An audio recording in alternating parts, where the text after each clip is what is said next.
너는 나 외에 다른 신을 내게 두지 말라.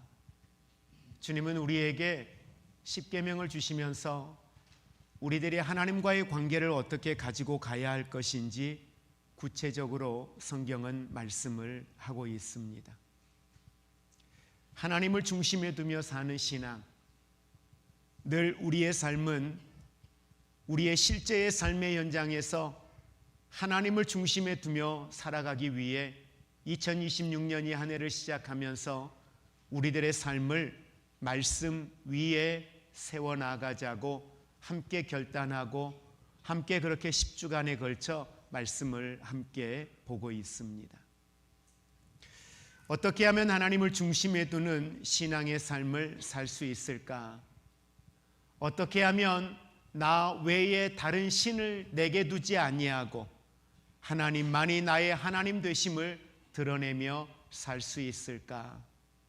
많은 주제들이 우리에게 있지만 우리는 한 가지의 주제를 생각해 본다면 바로 하나님에 대하여 우리가 얼마만큼 신뢰하며 오늘을 살고 있는가?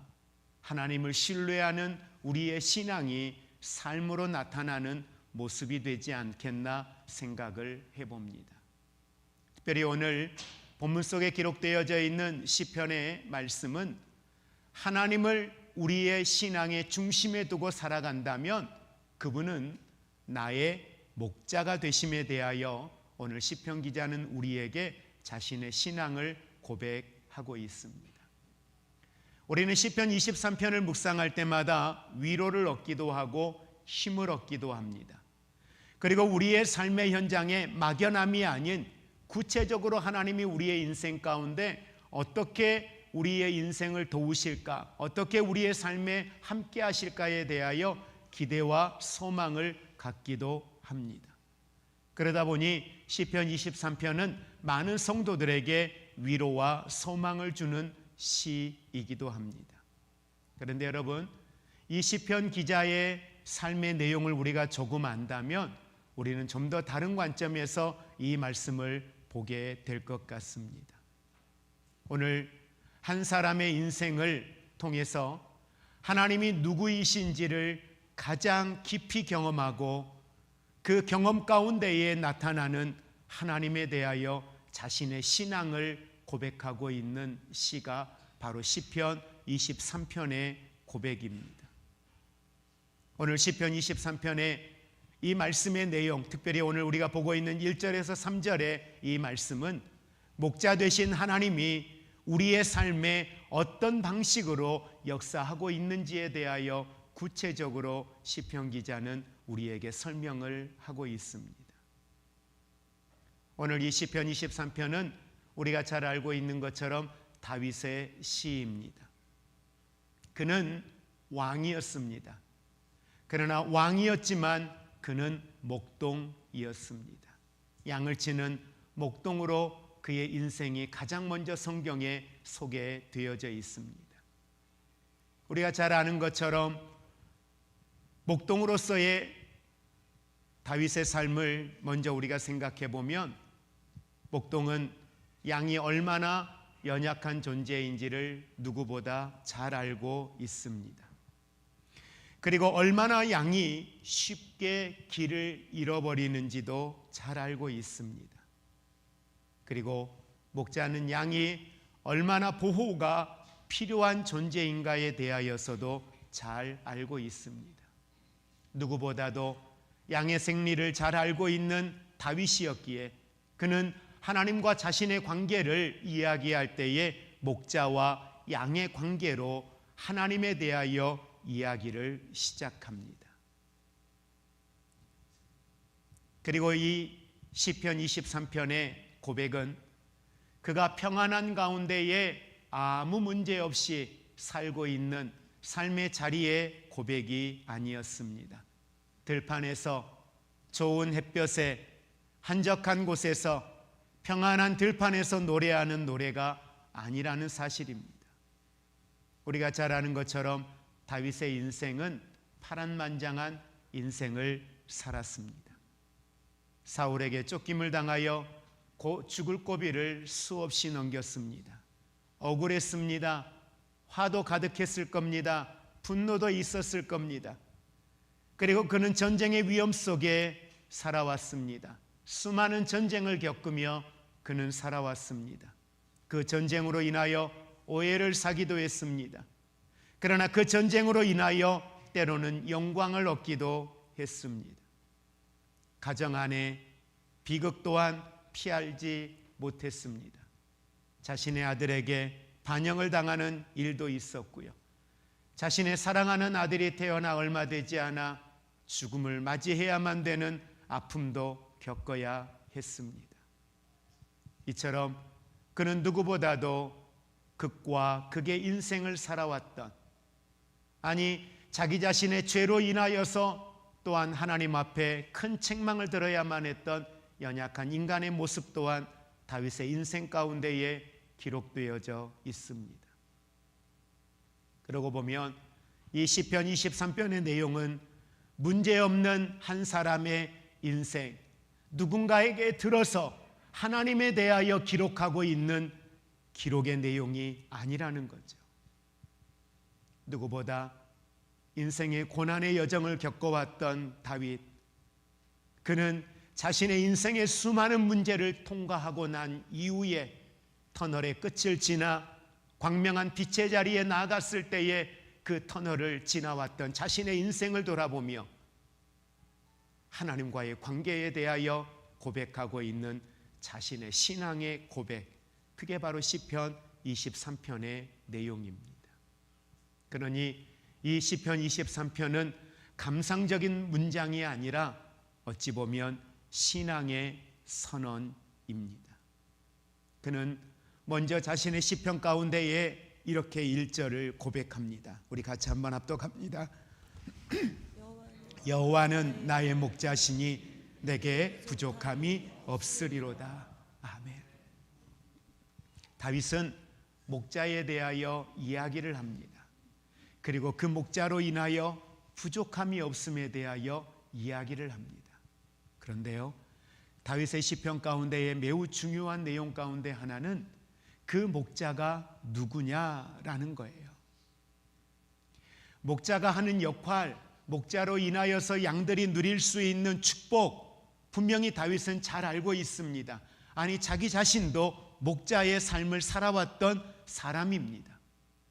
그런데 그런 다윗이 목자에 대한 이야기를 하면서 그는 오늘 여호와는 자신의 신앙의 고백 가운데 가장 먼저 그는 매우 단호한 단어로 시작을 합니다. 여호와는. 오늘 다윗은 목자가 사람이 아님에 대하여 분명하게 밝히고 있습니다. 내 인생을 책임지는 것은 사람이 아니다, 환경이 아니다, 내가 가지고 있는 왕권도 아니다, 주변에 나를 돕는 열방의 국가들도 아님에 대하여 이야기합니다. 자신의 손에 들려있는 칼도 아니고요, 자신의 주변에 자신을 돕는 참모진들도 아니고요, 왕이라고 하는 권세도 아님에 대하여 이야기하고 있습니다. 시편 20편 7절에 보면 어떤 사람은 병거를, 어떤 사람은 말을 의지하나 우리는 여호와 우리 하나님의 이름을 자랑하리로다. 그렇습니다. 믿음이 뭡니까? 믿음은 결국 누구를 의지하는가의 문제입니다. 무엇을 믿느냐는 거예요. 무엇을 신뢰하느냐라는 거예요. 오늘 다윗은 그 물음에 대하여 분명하게 고백합니다. 여호와는 자신의 목자가 여호와이심에 대하여 분명하게 밝히고 있습니다. 오늘 저와 여러분의 삶의 현장에 나의 목자가, 내 인생의 주권자가 여호와이심에 대하여 언제든지 어느 곳에서든지 누구에게든지 단호하게 고백하고 선포할 수 있는 아름다운 신앙이 우리에게 있기를 주의 이름으로 축복을 드립니다. 그러면서 다윗은 그 여호와에 대하여 이야기하며 그 여호와가 나의 목자입니다. 많은 사람들의 인생의 순서가 바뀔 때가 있어요. 바로 그것은 목자라고 하는 여기에 초점을 둘 때가 많이 있습니다. 중요하지요. 그러나 더 중요한 건 누가 나의 목자냐라는 거예요. 그래서 다윗의 시의 고백의 중심은 여호와예요. 목자가 아니에요. 여호와가 그의 신앙의 고백의 중심임을 먼저 우리는 기억하고요. 그 여호와가 나의 목자다. 나의 목자다. 여러분, 신앙은요, 개인적인 고백입니다. 공동체의 고백도 매우 중요하지만 개인의 고백이 없는 공동체의 고백은 의미가 없습니다. 개인의 고백이 함께 어우러져서 공동체의 고백이 가능할 수 있는 겁니다. 다윗은 우리들의 목자입니다. 이스라엘의 목자입니다. 이렇게 말하지 않아요. 다윗의 신앙의 고백은 철저하게 나의 고백이에요. 그 여호와는 나의 목자임에 대하여 분명하게 이야기하고 있습니다. 막연한 종교적 대상이 아니라는 거죠. 하나님은 나의 하나님이십니다. 그래서 요한복음 10장 14절의 말씀에 예수님도 이렇게 말씀하죠. 함께 고백합니다. 나는 선한 목자라. 나는 내 양을 알고 양도 나를 안다 라고 말씀을 합니다. 예수님은요, 오늘 자신을 선한 목자로 우리에게 소개합니다. 여러분, 예수님도 그러셨고요, 하나님도 그렇고요. 그분은 양을 집단으로 보지 않았습니다. 공동체로 보지 않았습니다. 한 사람, 한 영혼요. 오늘 주님이 관심을 갖는 건 우리 화평교회가 아닙니다. 여러분 한 사람 한 사람이에요. 여러분 한 사람 한 사람이 모여 화평교회라고 하는 공동체를 통한 하나님의 계획하심이 이루어지고 있는 줄 믿으시기를 바랍니다. 이렇게 다윗은 하나님에 대하여 신앙의 고백을 하며 그분이 나의 목자이심을 선포하고 그 목자이신 하나님, 그분이 나의 목자이시기 때문에 나는 이런 인생을 살고 있습니다. 나는 이렇게 그분을 나의 목자로 모시며 살며 나는 이런 신앙의 삶을 살고 있습니다 라고 그는 자신의 삶을 고백하는데 그게 뭐예요? 내게 부족함이 없습니다. 내게 부족함이 없음에 대하여 고백합니다. 그렇다고 다윗이 이 고백을 할 때에 그에게 정말 부족함이 없느냐, 결핍이 없느냐? 아니요, 있지요. 건강에 대하여서, 물질에 대하여, 사람에 대하여, 환경에 대하여, 가정에 대하여 수많은 결핍이 있습니다. 부족함이 없다라고 하는 건 내가 원하는 것이 다 내 삶에 이루어진다는 의미가 아니라 이 말의 의미는 목자가 계시기 때문에 그 여호와 하나님, 전지전능하신 그 하나님이 나의 목자이시기 때문에 내게 부족한 게 있지만, 내게 필요한 게 있지만 그 부족함 속에서도, 그 결핍 속에서도 그분으로 인하여 공급을 받는다라고 하는 의미의 고백인 것입니다. 그래서 빌립보서 4장 19절에도 나의 하나님이 그리스도 예수 안에서 영광 가운데 같이 고백합니다. 그 풍성한 대로 너희 모든 쓸 것을 채우시리라. 아멘. 그렇습니다. 하나님은 우리의 목자이시기 때문에 오늘 저와 여러분의 필요를 풍성함으로 공급하여 주고 계심을 믿으시기를 바랍니다. 그렇기 때문에 하나님이 목자이신 우리 그리스도인의 삶은 불안함이 아니에요. 문제가 없어서 평안이 아니라 문제가 있지만 염려가 있죠. 근심할 것들이 있지요. 그런 수많은 삶의 문제들이 있지만 그러나 내가 하나님을 신뢰하기에 그 하나님을 신뢰함으로 인하여서 오늘 다윗의 고백처럼 그는 자신의 삶의 필요를 공급하시었던 하나님, 때로는 사람을 공급하시고요, 때로는 물질을 공급하시고요, 그에게 하나님이 공급하여 주시는 수많은 하나님의 손길들을 그는 경험하며 고백하는 겁니다. 여호와가 나의 목자이시니 내가 내 인생을 돌아보니 그 자리에는 부족함이 없었습니다. 때로는 이방 나라에 있을 때에도 하나님은 그 부족함을 채우셨고요, 도망하는 그 순간에도요 하나님은 그 부족함을 채우셨고요, 내 필요를 공급하셨습니다. 다윗은 그렇게 자신의 인생을 회고하며 신앙의 고백을 하고 있습니다. 오늘 저와 여러분도 우리의 인생을 돌아보며 다윗이 고백했던 이 고백이 우리의 고백이 되었으면 좋겠습니다. 지나온 날들을 돌아보니 내게는 부족함이 없었습니다. 여호와가 나의 목자이시니 내게 부족함이 없습니다. 그러면서 구체적으로 다윗의 삶에 하나님이 어떤 모습으로, 목자이신 그 하나님이 어떤 모습으로 다윗의 인생 가운데 함께 하셨는지 그는 이렇게 고백합니다. 우리 2절 같이 합독합니다. 그가 나를 푸른 풀밭에 누이시며 쉴 만한 물가로 인도하시는도다. 아멘. 먼저 다윗은 하나님이 목자이신데 그 목자이신 하나님이 어떻게 나를 이끄셨는가? 먼저는 푸른 풀밭에 누이셨다라고 이야기합니다. 여러분, 양의 특성 가운데 하나는, 양이나 염소나 얘네들의 특성은 배가 부르지 않으면 눕지를 않습니다. 배가 불러야 누워요. 또 하나, 안정감이 있어야 누워요. 안전하지 않으면 절대 눕지 않습니다. 왜? 경계태세를 갖추어야 되니까요. 언제든지 자신을 위협해 오면 도망가야 하니까요. 그래서 늘 경계태세를 갖추지요. 그래서 안전할 때, 배부를 때 그는 눕습니다. 오늘 다윗은 목자 되신 그 하나님이 우리의 인생에 내게 먹는 것만, 먹이만 주는 분이 아니라 내게 그렇게 평안하게 눕게 하시는 하나님이심에 대하여 이야기를 합니다. 이 말씀을 다시 정리하면 오늘 하나님이 내 인생의 목자이기 때문에 하나님은 우리에게 쉼을 주신다는 겁니다. 여러분, 마태복음 11장 28절에 예수님은 이렇게 말씀합니다.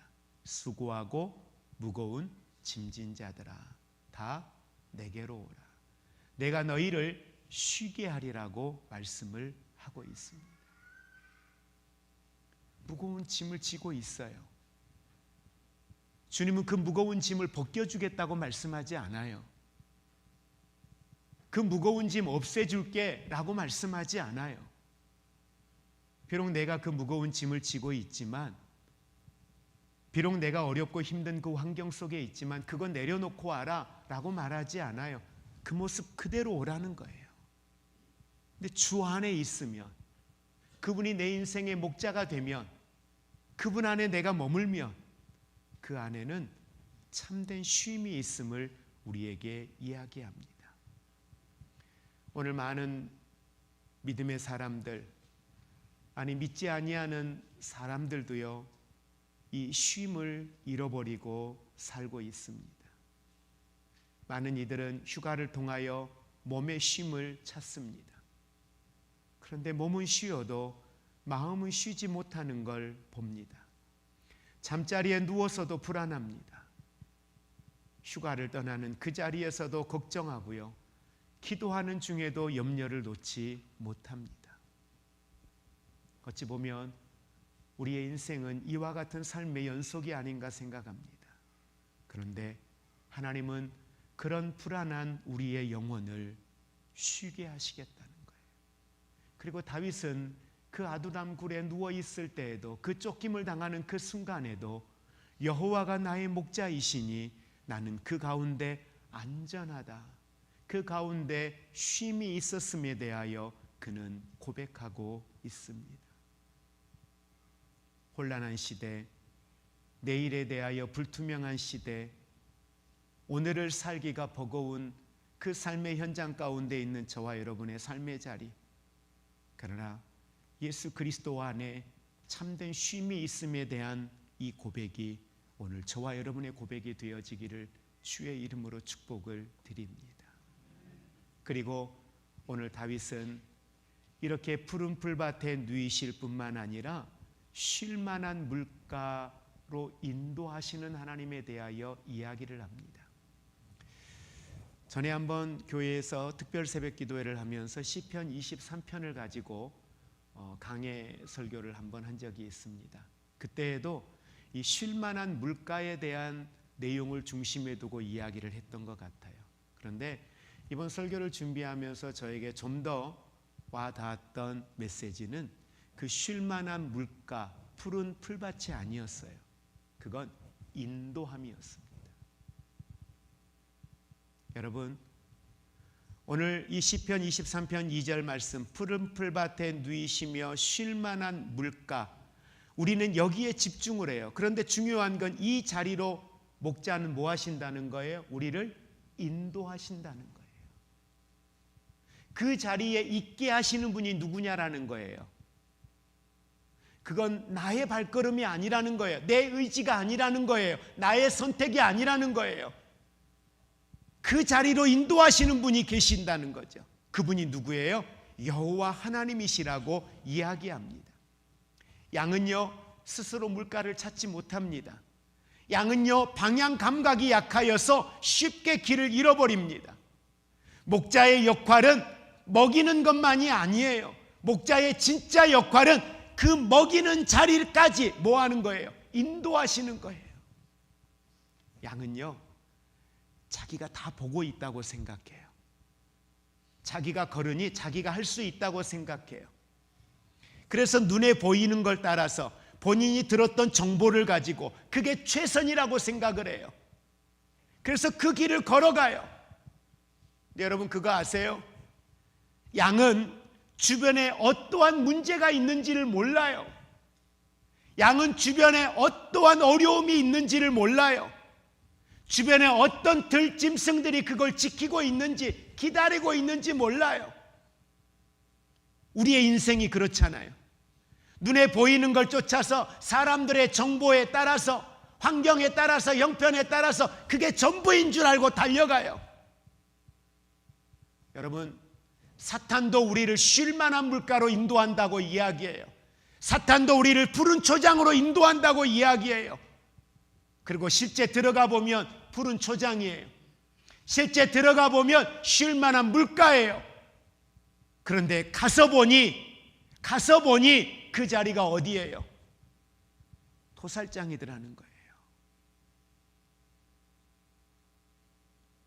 오늘 저와 여러분의 자리에 이제까지 예수 안에 우리가 신앙의 삶을 살면서 우리가 인도함을 받으며 달려왔는데 정말 나는 여호와 하나님의 인도하심을 받으며 여기까지 왔는가?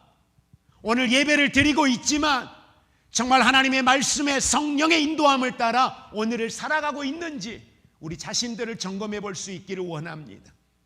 기도하고 있지만 정말 그분의 인도를 받고 있는지, 아니면 사람의 인도를 받고 있는지, 환경의 인도를 받고 있는지, 사탄의 수많은 달콤한 그 속삭임을 따라 인도함을 받고 있느냐라는 거예요. 다윗은 알잖아요. 목자로서 양을 키워보면서 알잖아요. 이게 먹어야 할 물인지, 이게 먹어야 할 풀인지 알잖아요. 이 길을 가는 게 양은 앞에 있는 것만 보고 가지만 그 앞에 있는 웅덩이는 안 보여요. 왜? 다른 것들로 가리워져 있으니까 보이지가 않아요. 그냥 지금 현재 목이 마른 거예요. 지금 당장 배가 고픈 거예요. 그러니 그 보이는 걸 쫓아가는 것, 그게 우리의 인생의 모습인 거예요. 양도 똑같아요.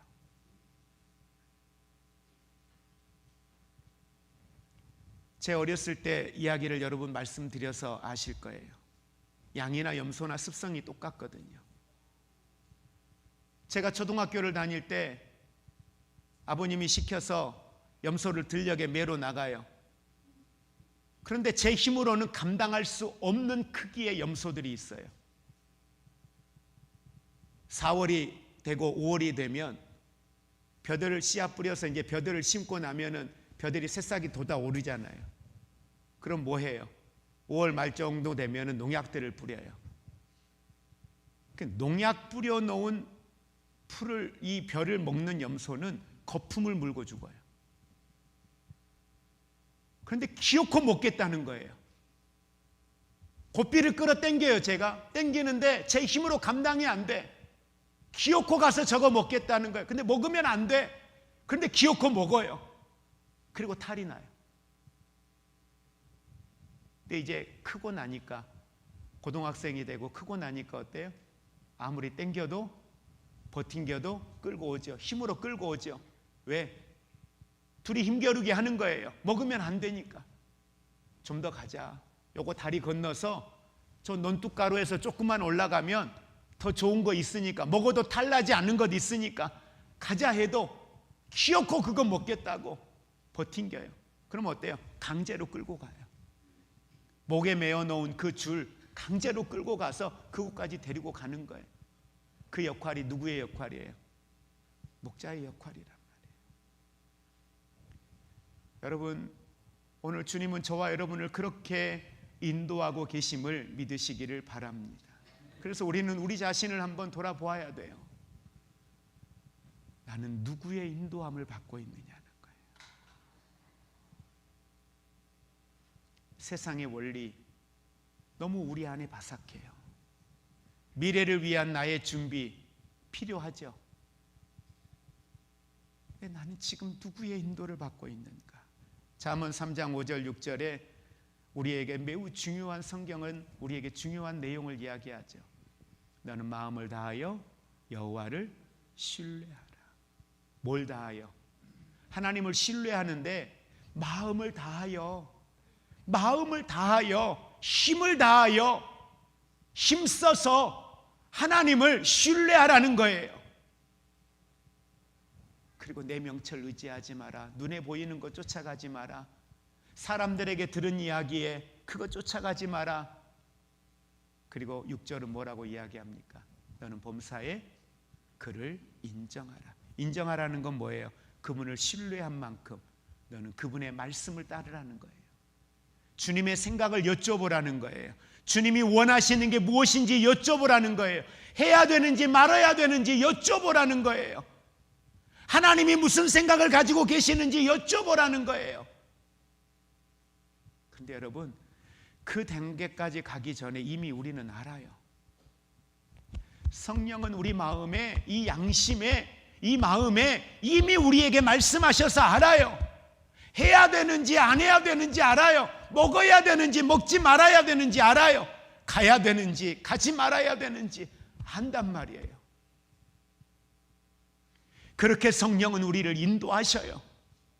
여러분, 날마다 그 인도하심에 대하여, 그 지도하심에 대하여 날마다 순종하며 나아가는 저와 여러분 되기를 주의 이름으로 축복을 드립니다. 우리는 너무도 쉽게 방향을 잃어버립니다. 오늘 말씀을 듣고 하나님의 말씀을 붙들고 나아가지만 내일 하루를 또 시작하면 내 삶의 현장에서 만나는 수많은 환경들, 어려움들, 어쩔 수 없어. 상황이 이러니까, 형편이 이러니까 급하잖아. 지금 나 하나 때문에 분위기 망칠 수 없잖아. 나 하나 때문에 이러면서 상황과 합리화를 만들어냅니다. 그러면서 방향을 잃어버려요. 아니, 아주 1km 작정하고 선택해요. 주님, 주일까지만 좀 참으세요. 지금 상황이 이렇잖아요. 보고 계시잖아요. 아시잖아요.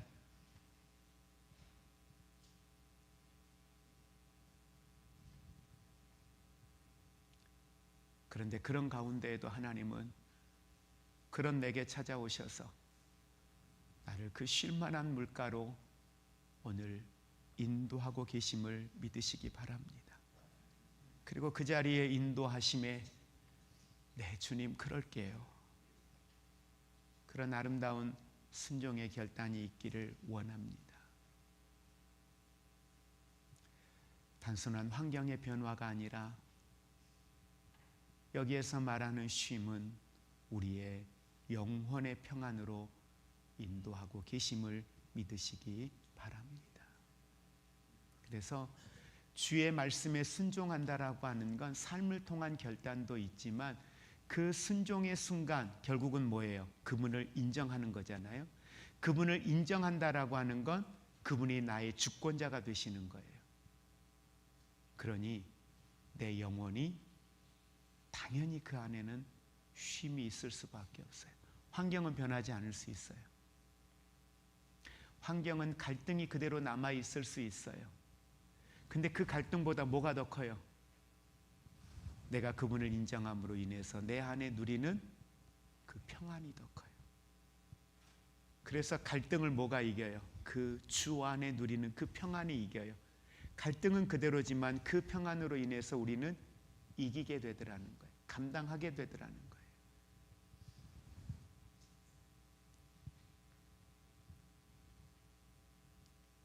그리고 다윗은 오늘 3절에 이렇게 고백합니다. 같이 합독합니다.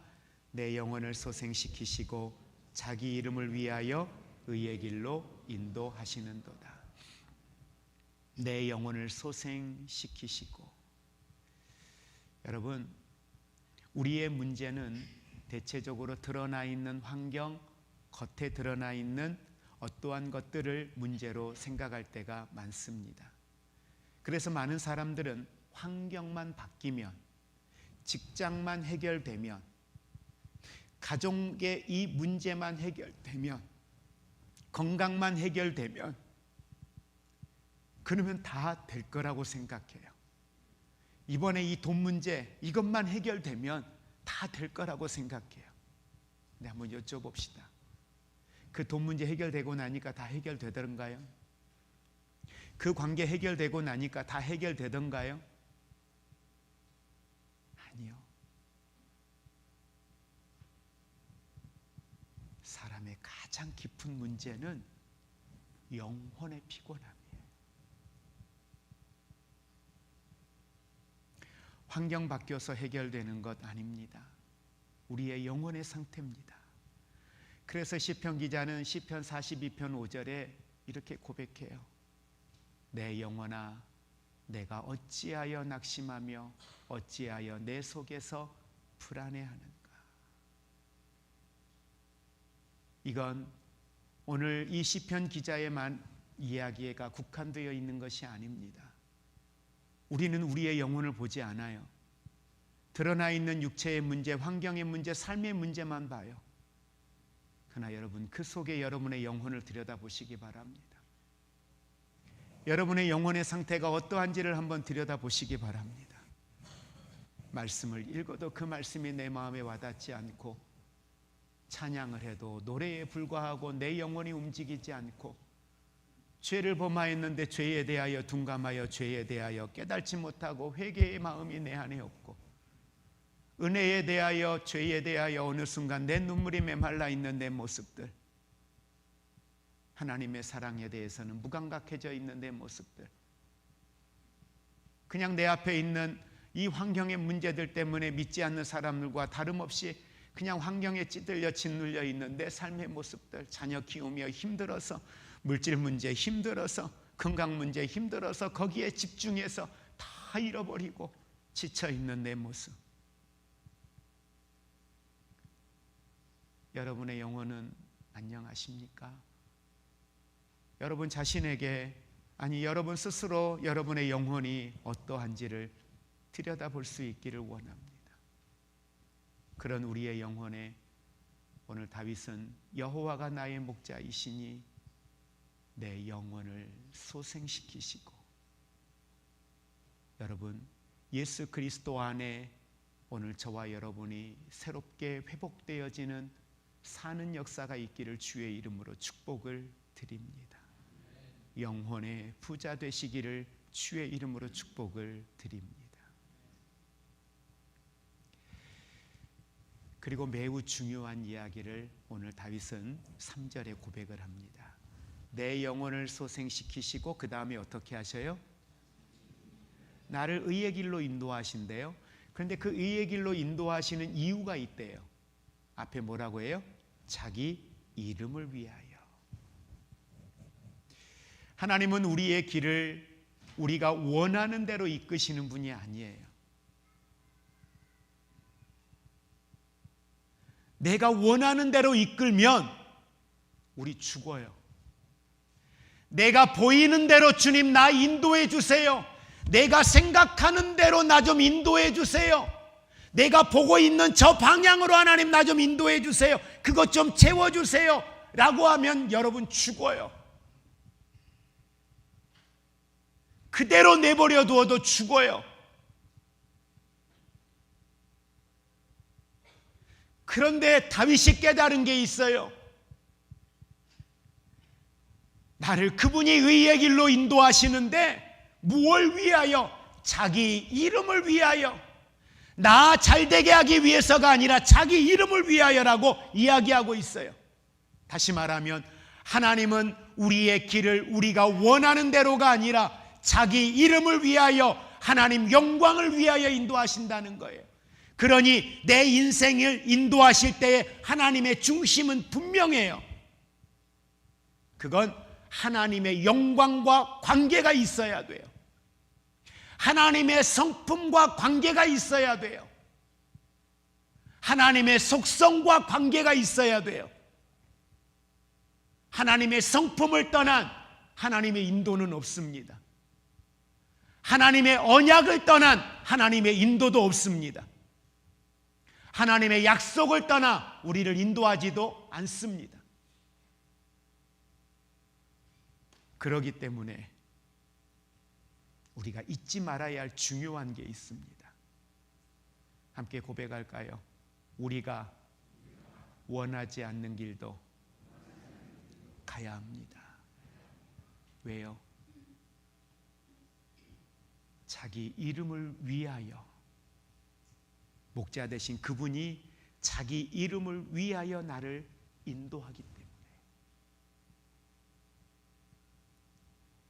그래서 나는 원하지 않아도 주님이 그 길 가라 하면 때로는 주님 말씀하시니 네, 베드로처럼 그물도 내리고요, 베드로처럼 순종하고 가는 거예요. 그런데 더 놀라운 게 있습니다. 그 길이 주님만 위한 길일까요? 성경이 말하는 자기 이름을 위하여 의의 길로 인도하신다는 이 의의 길이 어떤 길일까요? 지나고 보니 그 길이 내가 사는 길이더라고요.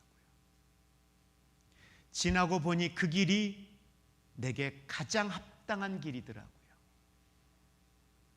주님은 우리가 보지 못하는 이 영적 세계를 봅니다.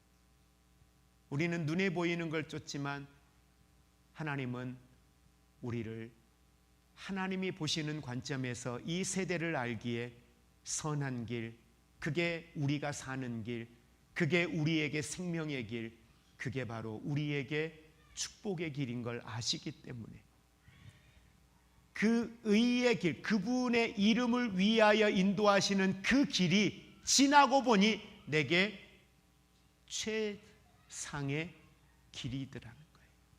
최선이에요. 그게 믿음의 사람들에게 최선이에요. 그래서 한번 고백합시다. 하나님의 이름을 위하여, 하나님의 영광을 위하여 인도하시는 그 길이 나에게는 최선의 길입니다. 그게 내게 최선의 길이더라고요.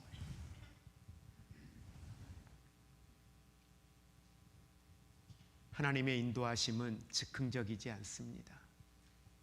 하나님의 인도하심은 우연이 아닙니다. 하나님은 오늘 저와 여러분을 의의 길로 이끌고 계심을 믿으시기를 바랍니다. 말씀을 정리하면서 오늘 우리는 중요한 몇 가지의 질문들을 함께 나누고자 합니다. 먼저는 나는 내 인생의 목자를 누구로 삼고 있는가? 여러분의 삶의 목자는 누구이십니까? 여기에서 말하는 목자는 여러분의 인생의 주도권이 누구에게 있느냐라는 겁니다. 여러분이 무언가를 선택할 때에 그 선택의 중심을 무엇에 두고 있느냐라는 겁니다. 돈이 되나? 손해보지는 않을까? 물질로 이해관계를 혹시 따지고 있습니까? 아니면 내가 굳이 건강을 해쳐가면서까지 이 일을 해야 되나? 우리는 어느 순간 건강이 중요한 건 사실이지요. 그런데 그 건강을 해치지 않는 범위에서만 하려고 합니다. 곰곰이 우리는 우리 자신을 묵상하며 이 질문에 대하여 물어야 합니다. 피곤해도 걸어가야 할 길이 있습니다. 지쳐서 숨이 헉헉 차오르는데도 올라가야 할 산이 있습니다. 누군가는 그 인생의 주도권이 자녀입니다. 자녀를 잘 양육하는 건 청지기로서 우리의 사명인 것 분명히 맞습니다. 그런데 청지기를 넘어 그가 주인 되어 있는 우리의 모습을 볼 때가 있습니다. 사람에게 인정받는 것. 내가 이렇게 하면 저분 싫어할 거야. 내가 이렇게 하면 저 사람이 이거 싫어할 거야. 그래서 우리는 우리 스스로 알아서 그 사람이 싫어하는 건 하지 않으려고 합니다. 그것이 우리의 선택의 기준이 될 때가 있습니다. 우리가 계획해 놓은 것, 그것이 우리의 삶의 주인이 될 때가 있습니다. 마태복음 6장 21절에 보면 그래서 내 보물이 있는 그곳에는 내 마음도 있다라고 이야기를 하죠. 또 하나의 질문을 함께 해봅니다. 나는 예수 그리스도 안에 나의 목자이신 하나님 안에 쉼을 가지고 있는가? 여러분, 예수 안에 쉼이 있습니까? 성경을 묵상하는데 그 안에 쉼이 있습니까? 찬양을 드리는데, 예배를 드리는데 그 자리에 여러분에게 쉼이 있습니까? 여러분, 오늘 예배 드리는데 이 예배의 자리에 여러분에게 쉼이 있습니까? 주일날 예배를 드리러 가야 되는데 옷 때문에 스트레스가 돼. 어제 기껏 머리 감고 머리하고 잠을 잤는데 아침에 일어나 보니 머리가 흐트러져 있어. 이것 때문에 막 스트레스가 돼. 교회 가야 되나 말아야 되나. 이제 날씨가 어중간한데 어떡하지? 입을 옷이 없네. 그것 때문에 교회 가야 되나. 여러분, 그게 뭐 그리 중요합니까? 그냥 입을 옷 없으면 집에서 입던 옷 입고 그냥 오세요. 늦으면 그냥 그 자다가 일어난 옷 입고 그냥 오세요. 뭐 어때요? 머리요? 아주 안 감고 오면 어때요? 그거 늦어서 안 감고, 아니 자고 일어났는데 머리가 부시시해졌으면 어때? 그것 때문에 뭐 그리 스트레스 받습니까? 우리는요 너무도 형식에 치우쳐요. 그것 때문에 스트레스가 돼요.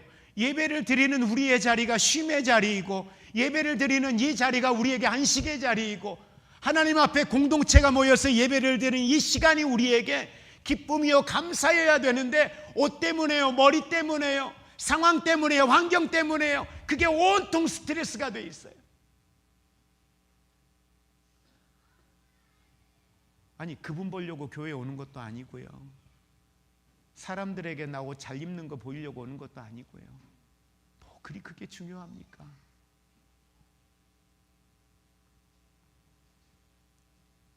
하나님을 믿는다는 건 불안이 아닙니다.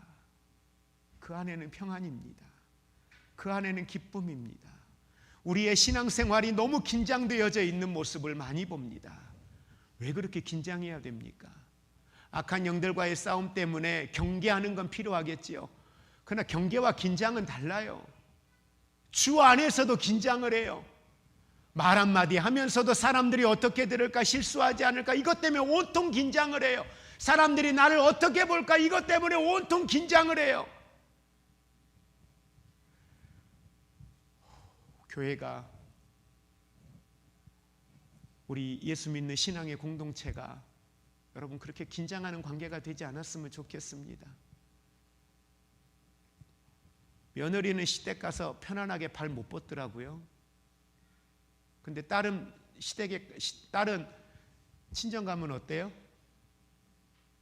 너무 편하게 누워요. 며느리는 또 그게 안 돼요. 잘. 그렇죠? 네, 하여간 뭐 아무리 시간이 지나도 잘 모르겠어요, 그걸. 근데 하나님 앞에 우리의 모습이 불편한 관계 속에 있는 시댁가 있는 며느리의 모습 같으면 보고 있는 사람도 힘들어요. 근데 나도 긴장돼서 가고 싶지 않아요. 어쩔 수 없으니까 가는 거예요. 명절이니까 가는 거예요. 생신이니까 가는 거예요. 자원함으로, 기쁨으로가 안 돼요. 하나님 앞에서까지 우리가 그래야 될 이유가 없잖아요. 그렇게 성도들을 바라보아서도 안 되겠고요. 또 하나의 질문입니다.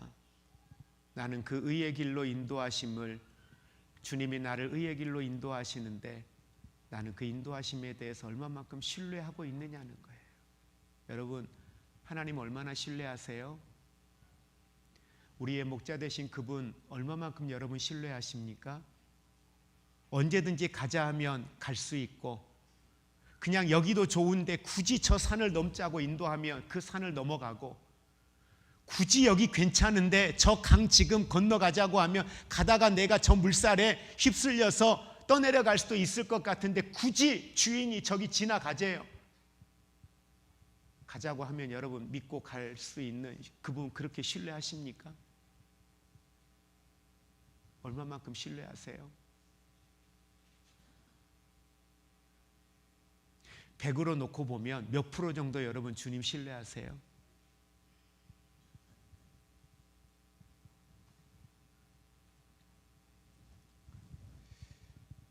양에게 가장 중요한 건 푸른 풀밭처럼 보여요. 양에게 가장 중요한 건 사막지대에 쉴만한 물가처럼 보여요. 근데 여러분 그거 아십니까? 양에게 정말 중요한 건 쉴만한 물가가 아니에요. 푸른 초장이 아니에요. 양에게 진짜 중요한 건 목자예요. 목자가 있으면 푸른 풀밭이 없어도 그 길은 누가 찾아요? 목자가 찾아요. 목자가 있으면 골짜기에서도 보호를 받아요. 원수의 목전에서도 상을 베푸는 것처럼.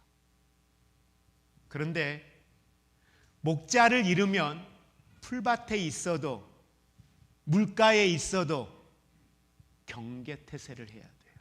누가? 내가. 우리가 사는 우리의 인생의 자리는 늘 안전하지 않아요. 내가 하고 싶은 대로, 내가 원하는 대로, 내가 추구하는 대로 살아갈 수 있도록 그렇게 모든 상황과 환경이 내게 맞추어져 있지 않아요. 푸른 풀밭에 있지만 내 주변에는 언제든지 나를 향하여 덤벼들 수 있는 들짐승들이, 나를 공격하기 위해서 준비하고 있는 들짐승들이 굶주린 사자처럼 삼킬 자를 두루 찾는 이들이 내 주변에는 수없이 많아요. 목자 없이 그 푸른 풀밭에 있는 것이 내게 무엇이 의미가 있겠습니까?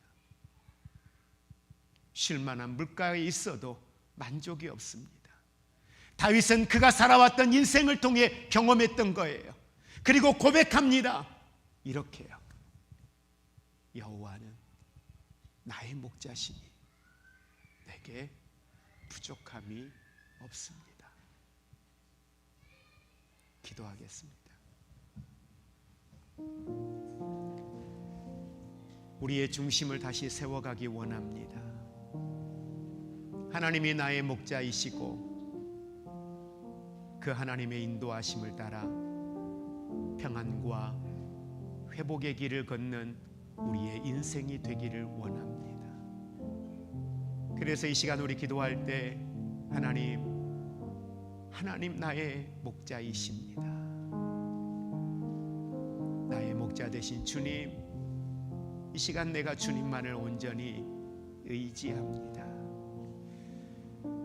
주님의 인도하심을 날마다 신뢰하게 하여 주옵소서.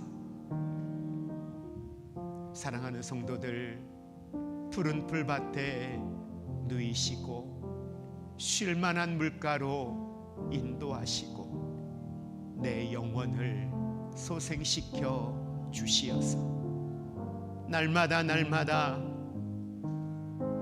하나님의 은혜를 경험하며 오늘을 살아가는 하나님의 사람들 되게 하여 주옵소서.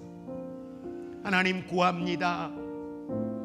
내 삶을 하나님의 이름을 위하여 의의 길로 인도하여 주시옵소서. 함께 기도하겠습니다.